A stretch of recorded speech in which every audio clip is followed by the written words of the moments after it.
Anytime two people spend time together, disagreements, friction, and misunderstandings are inevitable. And oh boy, marriage is a lot of time together. That is why learning healthy conflict resolution in marriage is essential for every marriage or relationship because conflict is unavoidable. I used to have this idea that real love was when two people remembered birthdays, anniversaries, and never fought at all. Actually, to date, when people fight, I hear many people who still say, oh my God, they're not compatible, they're incompatible, they fight a lot. Guys, fighting is a part of any relationship. It is going to happen. Good news is, it just doesn't have to lessen the quality of the relationship. I'm going to explain how. Having the know how around fighting fair can not only save a relationship, but also make sure you both get what you need in the relationship emotionally and also bring you closer. Actually, amongst the few things that will fuel intimacy, connection, closeness, like being seen, being heard, and coming through a storm side by side, conflict, if done well, is among the top three. So I'm here to tell you, please do not fear conflict. It can be an opportunity for growth. FYI, researchers have found that one of the best predictors of divorce is not whether a couples fight, but how they fight. So let's look at a few strategies we can put in place to fight fair or resolve conflicts in a healthy way. Number one, know yourself, your character, your attitude, self awareness. How do you react to conflict? Do you lash up? Do you clam up? Do you seek to punish your spouse? Do you have a resentment in your heart? Do you always want to be right? Start there. Knowing your tendencies and dispositions to handling conflict is critical in addressing issues in a healthy way. When you are mindful of yourself, you can be more aware and proactive in preventing a conflict from escalating or causing further strife and anxiety. Personally, I used to be the queen of Lucidica. Silent treatment? Stonewalling. I used to have a tendency to stonewall so hard because that's how my family often handled conflict growing up. And it was natural and easy for me to follow in that pattern as an adult. However, because I know I am prone to this unhealthy response, I am now much more aware of when I am doing it. And I am now working on communicating openly. Communicating openly may look like, number one, when to communicate, you find a good time. Number two, where to communicate from. Some of us have decided that our homes are safe havens, so we find other places to have certain conversations. Number three, your tone of voice. Number four, your choice of words. Number five, communicate your pain. You need to take a look at all the past arguments you've had and honestly consider how you have handled them. Discuss this with your partner and talk about what you both can do to replace any unhealthy habits. Give each other permission when you see an unhealthy response to gently point it out. All these things take practice, and I know they're easier said than done, but that does not mean that they aren't doable. Practice open communication, practice fighting fair, and be very keen, self aware of how you show up during a conflict. Number two, pick your battles. You want to learn the key to conflict resolution? That is another one right there. You need to distinguish between what can be overlooked and what needs to be addressed. There are little things that men can do occasionally that can be irritating, and I'm sure the same can be said for us. Different personalities, perspectives, and priorities can lead to small conflicts in a relationship. He sees things one way, you see things in another way. What's a big deal to you might not be a big deal to him. Think about the things that cause conflict most frequently in your home. How many of them are worth fighting over? How many of them can be turned into occasions of forbearance and patience? After 15 years, why are you still fighting about him dropping the socks on the floor instead of the laundry basket? Come on. Number three, stick to one issue at a time. During conflict, this habit is very simple.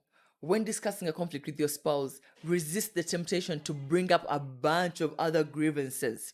If we are talking about late coming, why are you talking about what she did 7 years ago or what he did 13 years ago? Right? Stop feeling the need to bring up unrelated issues, because this will only distract both of you from finding it easy to solve the issue. Resist the urge to bring up unrelated issues, okay? This will only distract you both from finding a solution to the problem. Number 4, do not sweep issues under the rug. Address each issue as it comes. It is very unwise to dwell on conflict, holding feelings of anger, frustration, or pain. Take note of that. Number 5, attack the issue, not each other. Don't name call or bring the other person down to get on top of the argument. The potential to cause scars is enormous when you take that route. It's too easy to say things that cannot be taken back. Words have power. Fighting fair means it's me and you versus the problem, not you versus your partner. Number 6, have you ever tried to resolve conflict with someone who has already made up their mind that you're wrong? It's not pretty. If you want to learn to resolve conflict, please avoid jumping to conclusions and learn to give people the benefit of the doubt. Believing the best is one of the best pieces of advice you can give a newly married couple or even any person in a relationship. You can tell when someone is skeptical of what you're saying, How does that make you feel? Usually when people become defensive, anxious, or even angry, they feel like you've met them with disbelief, especially when they feel like you're judging them unfairly. So until you have all the facts, it should be your practice to wait before coming to a conclusion about any concern. Number 7, please stay away or refrain from using the terms you always, you never do that. Do not generalize, because you can bet that what will come next is an explanation of the exception. You need to use specific examples, or if your partner is doing the generalizing, ask for specific examples, because nobody is always or never anything. And using these words will just inflame. Things are going to blow up. You never come home early. You never do this. You never do that. You always. The other person is going to start defending themselves. Number 8, be curious.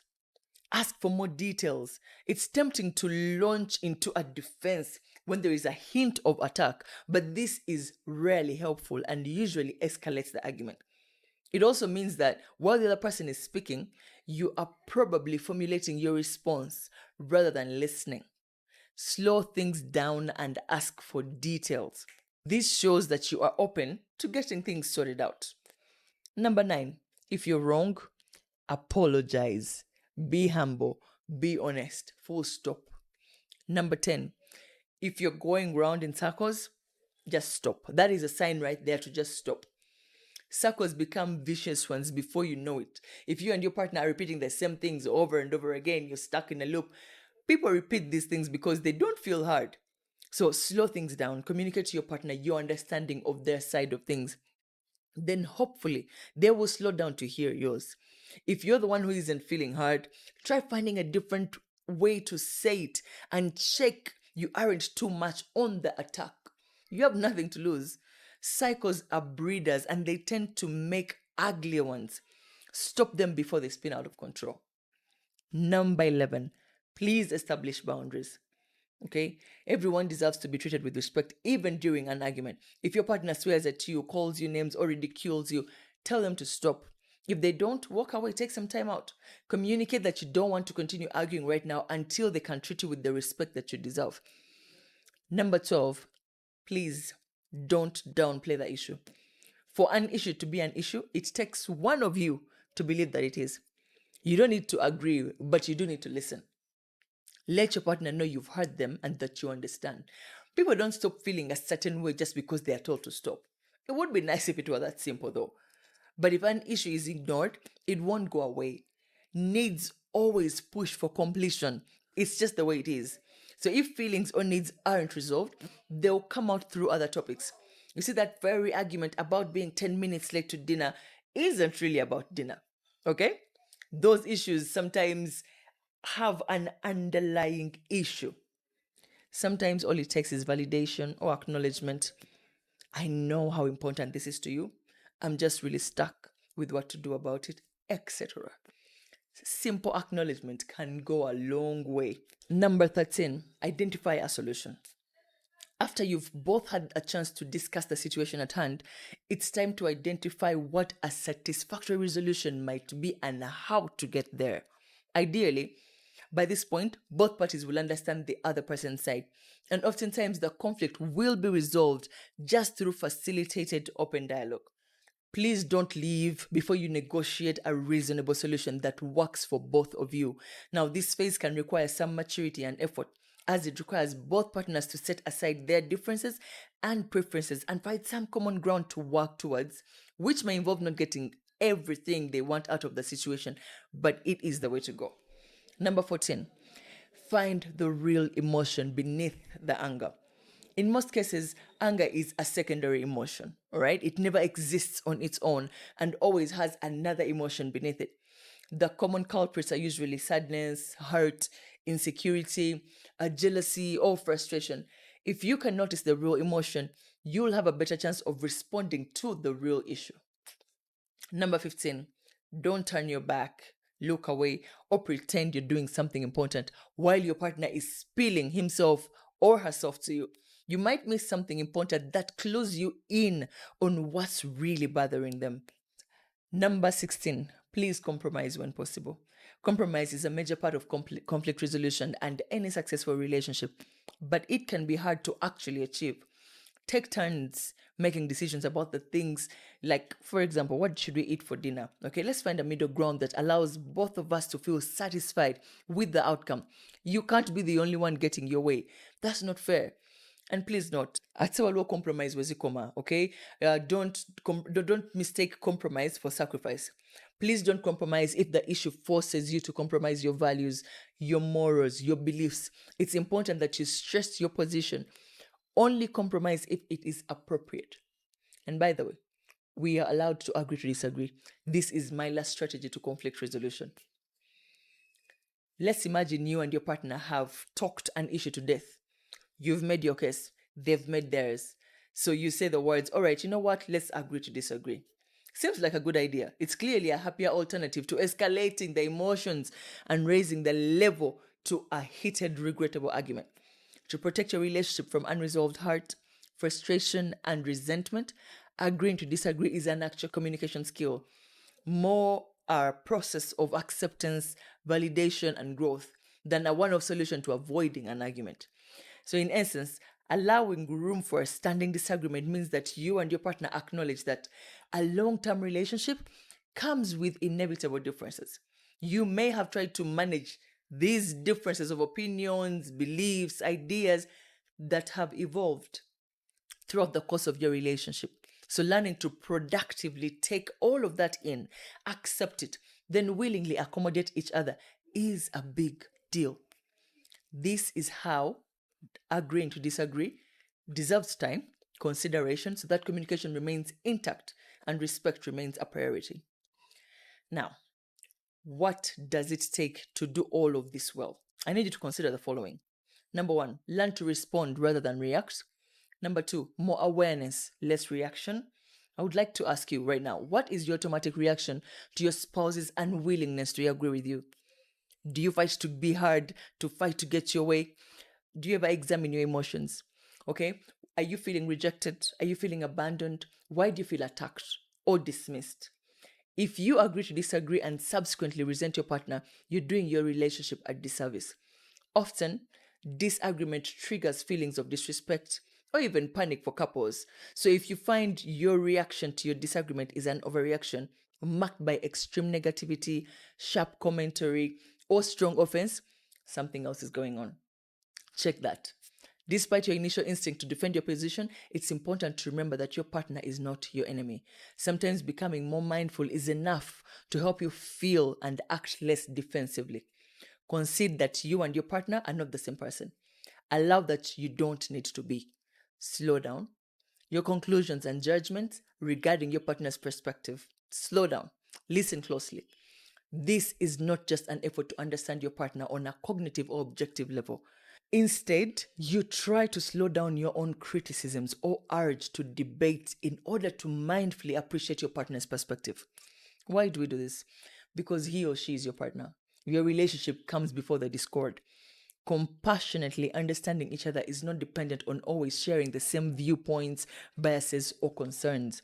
Rather, accept the idea that neither of you expects the other to fully give up firmly held beliefs to ensure your connection to each other. Truthfully, conflict with someone you care so much about can be tough to navigate. You want to be liked, admired, respected, and valued. When you can't agree on a topic or decision, your relationship may feel less secure. You may also find that knowing how to agree to disagree in your marriage may prove to be a real challenge. Of course, you and your spouse know that communication is key. It always is. However, that doesn't mean that you know how to do it well when you reach an impasse. If you find that agreeing to disagree is proving too difficult, it's wise to seek guidance. Work with someone who can show you how to come together without having to indiscriminately meld your minds into it. Marriage counseling is a safe, productive place to lay things out and benefit from a professional's more objective perspective. I am here to help.